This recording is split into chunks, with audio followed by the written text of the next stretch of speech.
मोदी ने महिलाओं को एक बड़ा खुशी दिया है क्योंकि रक्षाबंधन के मौके पर 200 गैस में कम किया, जिसके बाद बीजेपी के जो कार्यकर्ता है इसे लेकर काफ़ी तारीफ के कसीदे पड़ रहे हैं। लेकिन इसे विपक्ष किस रूप में देखती है, हमारे साथ कांग्रेस के प्रदेश अध्यक्ष राजेश ठाकुर जी हैं, उनसे जानने की कोशिश करें कि विपक्ष इसे किस रूप में देखती है। नहीं, देखिए, अगर रक्षाबंधन का तोहफा देना है तो ब्रजभूषण सिंह को जेल भेजिए।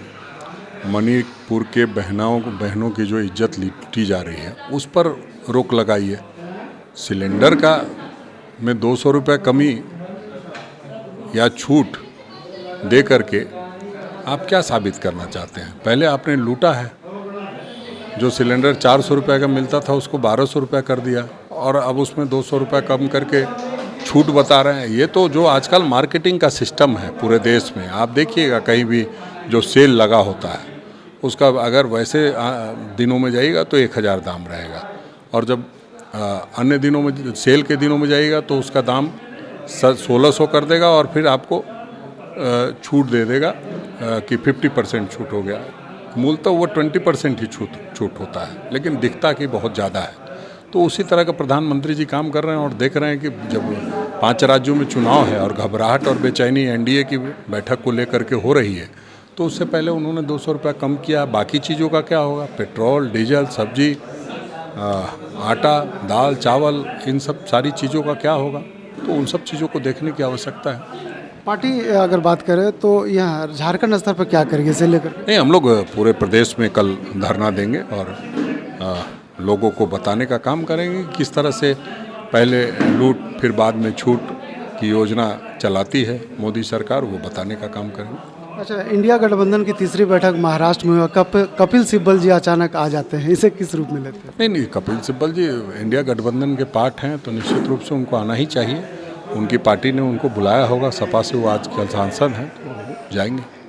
डुमरी में 5 तारीख को मतदान होना है और बाबूलाल मांडी ने आज प्रेस कॉन्फ्रेंस कर ये महागठबंधन के नेताओं, खास करके जेएमएम के कार्यकर्ताओं पर आरोप लगाए हैं कि बीजेपी के कार्यकर्ताओं की किडनैपिंग करने काम कर रहे हैं, चुनाव हताश की स्थिति पर है इसलिए ऐसा काम कर रहे हैं। नहीं, देखिए, हताशा और निराशा में इस तरह के लोग बात करते हैं और बाबूलाल मरांडी जी को ये आभास हो गया है कि चुनाव हार रहे हैं। तो ऐसे में वरना प्रेस कॉन्फ्रेंस करके कोई ये बातें थोड़ी कहता है। आप चुनाव आयोग में जाइए और शिकायत कीजिए कि यहाँ ये गड़बड़ी हो रही, वहाँ ठीक किया जाएगा।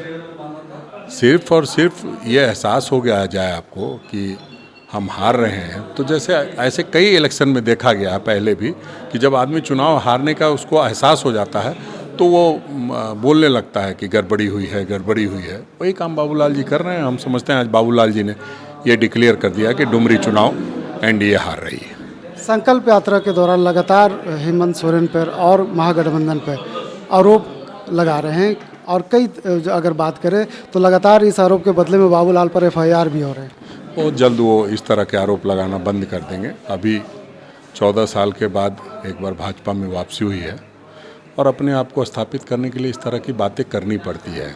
जब आदमी इतने दिनों तक प्रधानमंत्री जी के बारे में, अमित शाह जी के बारे में, अपने बारे में कि कुतुब माने भारतीय जनता पार्टी में जाने से अच्छा होगा कुतुब मीनार से कूद जाना, तो इस तरह की बात किए हैं तो उसका परिणाम स्वरूप उनको कम से कम 14 महीने तो लगातार इस तरह की बातें करनी पड़ेगी, जिससे भाजपा के लोगों को ये विश्वास हो कि सचमुच में हमारी पार्टी में आ गए हैं। तो उस निमित्त वो काम कर रहे हैं, उससे कोई किसी को परेशानी नहीं होनी चाहिए।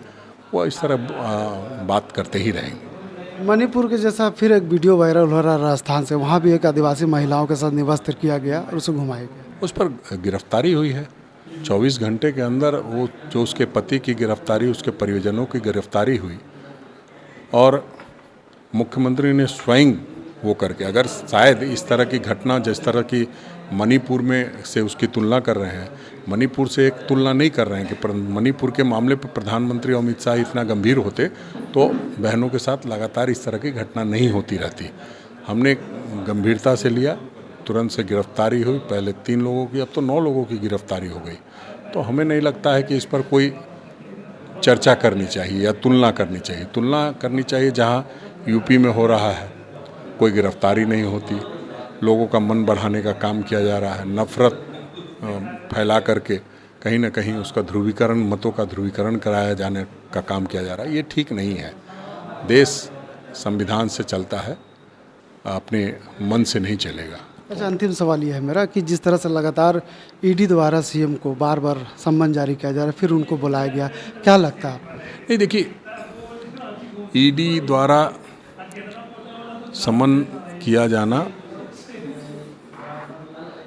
और बार बार किया जाना, बार बार इसलिए कह रहा हूँ कि पहले आपने 14 को किया, फिर आपने 24 को किया, तो 14 को किया तो फिर 17 को क्यों नहीं किया अगर इतनी जल्दीबाजी थी? जब 15 अगस्त को मुख्यमंत्री जी को झंडा फहराना तो 14 अगस्त को क्यों दिया आपने?